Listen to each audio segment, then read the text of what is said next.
Welcome, my dear students of class 8A and 8B to my history class. Points, as I mentioned, please look at the board. Influence of industrial revolution, machine-made goods, high rate of taxation, handmade goods, influence of landlords. First point: influence of industrial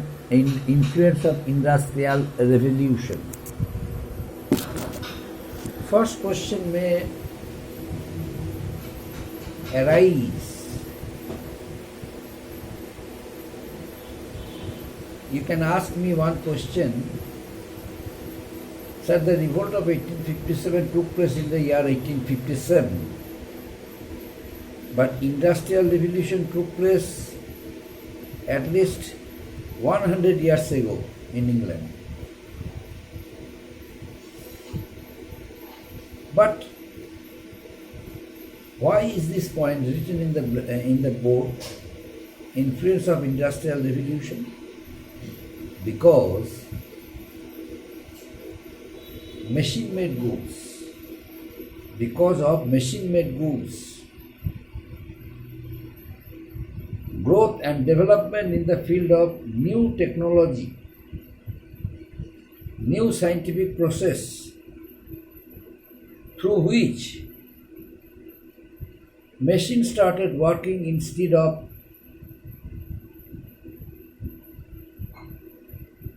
manual process.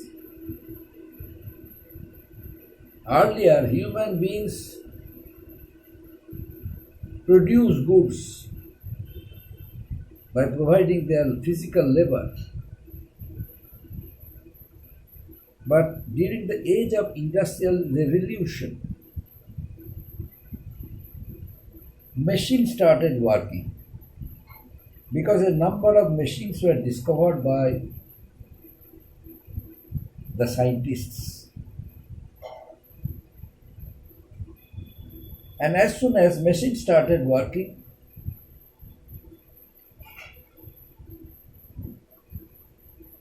a number of influential countries of Europe, they started establishing their colonies throughout Asia, Europe and Africa. England came to India to trade with us, but ultimately they became the ruler of India. Industrial revolution took place in England. Machines started producing bulk quantities of goods, machine-made goods. England needed large markets, raw materials.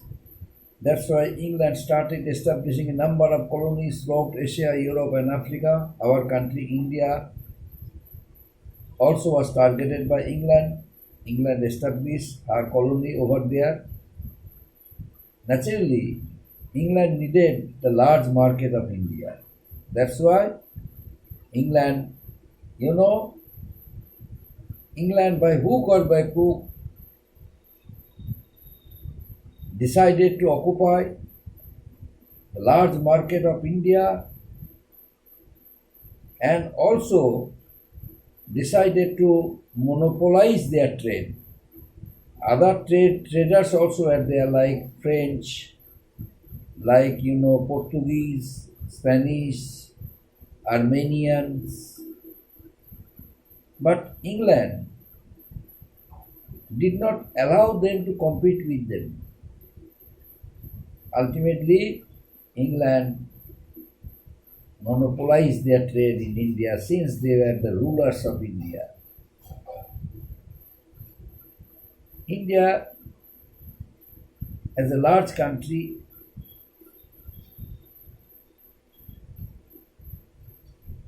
the British, India as a large country was not benefited with the system of the Britishers. Why? Because the British made many oppressive policies for them.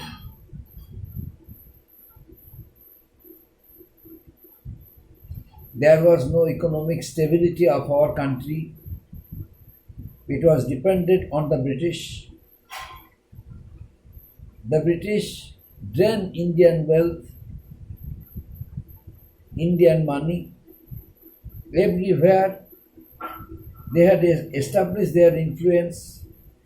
Even the sepoys who were appointed in the British army, they had no dignity, they had no honor, they had no independence. Naturally, the British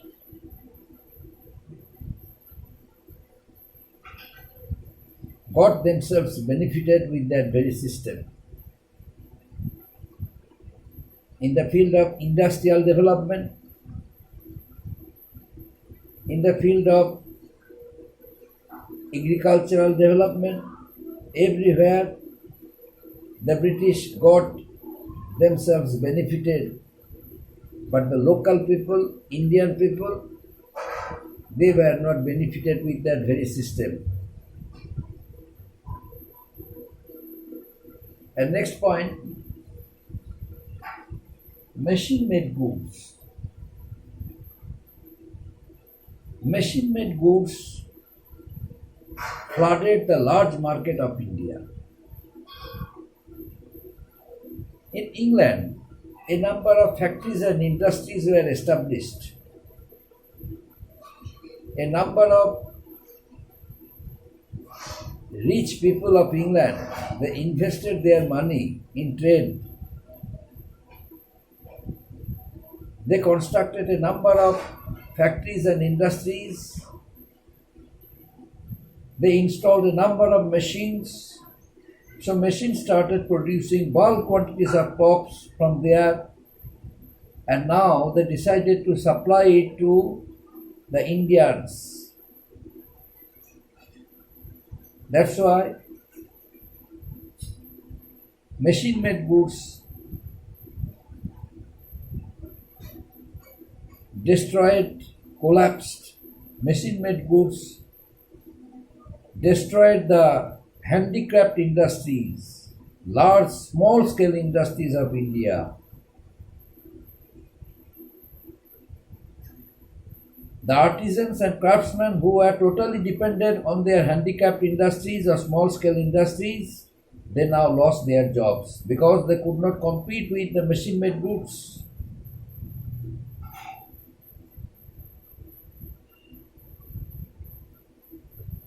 As a result of it, the British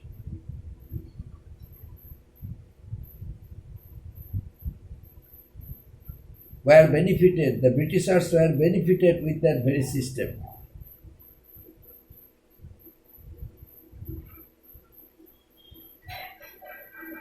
Handmade goods were not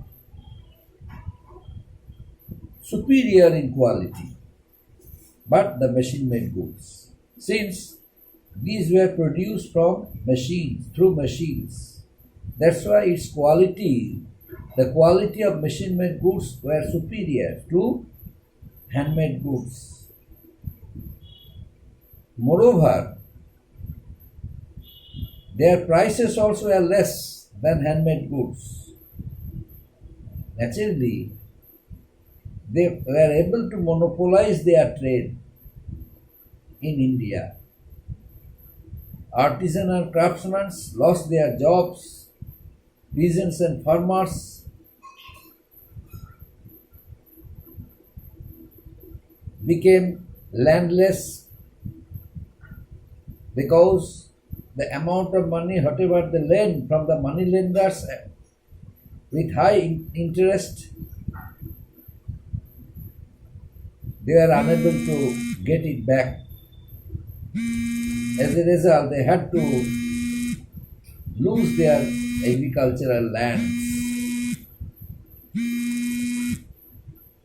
They had lost it. Both they had lost their jobs, their lands, only because of British policy of oppression. Influence of the landlords. The landlords influenced over the peasants and farmers. How? By giving them money with high interest. During their crisis period, they were forced to lend money from them. But the dishonest landlords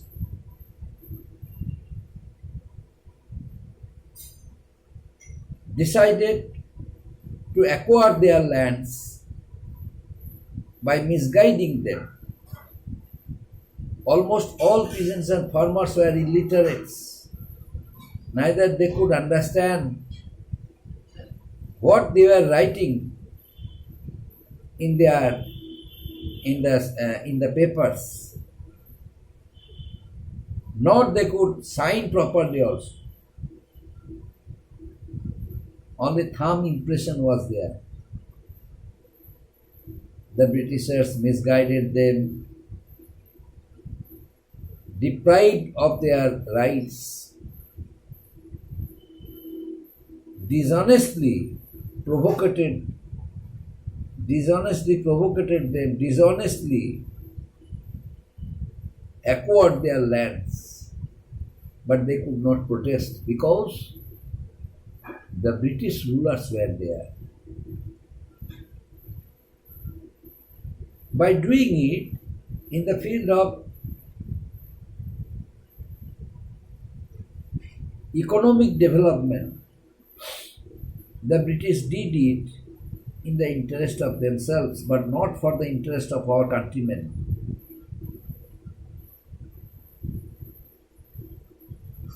By establishing their influence in trade, industry, by making a concrete economic structure throughout the country, the British decided to utilize Indian sepoys in the interest of themselves. They forced them to go abroad to fight against their enemies. Many of them were not agreed to do it so, because crossing overseas was against their religious system. That's why they did not want to cross the Black Sea, but the Britishers forced them to do it so. When the British came to know about their prejudices, about their superstitions, the Britishers declared it to be mandatory. That's why one act was passed, Enlistment Service Act. Under the terms of that act, the sepoys were bound to go to abroad to fight against the enemies of the British. The enemy countries of the British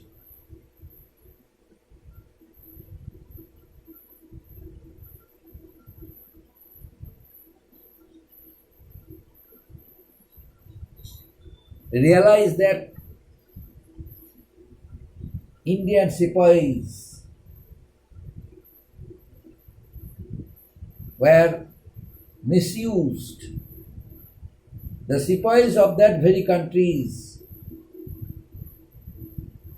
motivated Indian sepoys to do something against the British.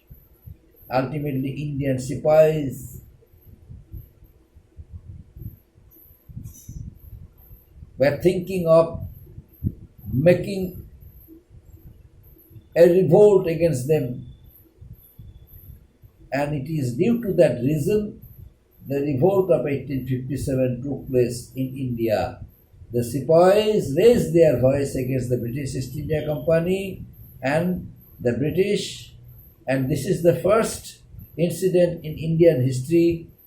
The sepoys for the first time raised their views, raised their voice against the British, against the oppressive rule of the British in India, and the revolt of 1857 started.